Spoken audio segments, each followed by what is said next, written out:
ગુરુના ગુણ અને કાર્ય પર પ્રેરણાદાયી વક્તવ્ય સાથે વિદાય સમારોહ વધુ યાદગાર બન્યો।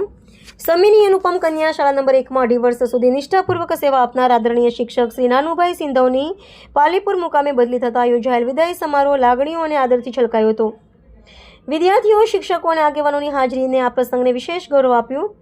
આ કાર્યક્રમમાં શાળાના આચાર્ય માવજીભાઈ, પસાભાઈ, દિનેશભાઈ, હરેશભાઈ, સતીશભાઈ, અલકાબેન, સુધાબેન, નિર્મળાબેન, રાજુભાઈ, નાડોદ અને આગેવાન ધનાભાઈ તેમજ સામાજિક કાર્યકર મુસ્તફાભાઈ મેમણ સહિત અનેક આગેવાનો હાજર હતા। તમામ શિક્ષકોએ શાલ ઓઢાડી નાનુભાઈનું સન્માન કર્યું, જ્યારે નાની નાની વિદ્યાર્થીનીઓએ પ્રેમથી નાનકડી ભેટો આપી પોતાની લાગણી વ્યક્ત કરી। પ્રસંગની વિશેષ આકર્ષણ રૂપે સામાજિક કાર્યકર મુસ્તફાભાઈ મેમણે ગુરુના ગુણ અને ગુરુના પવિત્ર કાર્ય વિશે જોરદાર અને પ્રેરણાદાયી ભાષણ આપ્યું। તેમણે કહ્યું કે ગુરુ માત્ર પાઠ્યપુસ્તકનો પાઠ નથી ભણાવતો, પરંતુ જીવન જીવવાની કળા શીખવાડે છે।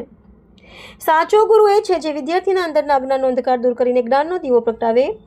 તેમના શબ્દોએ સૌના હૃદયને સ્પર્શી લીધા અને સમગ્ર સભામાં પ્રેરણાનો માહોલ સર્જાયો। વિદાય સંબોધનમાં નાનુભાઈ સિંધવે સૌનો આભાર વ્યક્ત કરી શિક્ષકો અને વિદ્યાર્થીનીઓને સ્મૃતિ રૂપે ભેટસોગાદ આપી અને કહ્યું કે શિક્ષક માટે વિદ્યાર્થીઓનો પ્રેમ જ સૌથી મોટો પુરસ્કાર છે। અંતે સૌએ શુભેચ્છાઓ સાથે પ્રાર્થના કરી કે તેઓ જ્યાં જાય ત્યાં પણ જ્ઞાન અને સંસ્કારનો પ્રકાશ ફેલાવતા રહે। આ વિદાય સમારોહ માત્ર એક બદલીનો કાર્યક્રમ ન હતો, પરંતુ ગુરુ શિષ્યના અવિસ્મરણીય સંબંધો અને સ્નેહની અમૂલ્ય યાદ બની રહ્યો। અહેવાલ મુસ્તાકભાઈ મેમણ, સમી। મારો ખૂબ રાજીપો વ્યક્ત કરી મારો આદર સન્માન સ્ટાફ પરિવાર મિત્રો શાળા બધાએ મળી ગ્રામજનો વતી આજ બે ધુરંધર આગેવાનો અને એમની હાજરીમાં મને જે આદર સત્કાર મળ્યો એ માટે સૌને વંદન કરી અને મારી વાત પૂરી કરું છું।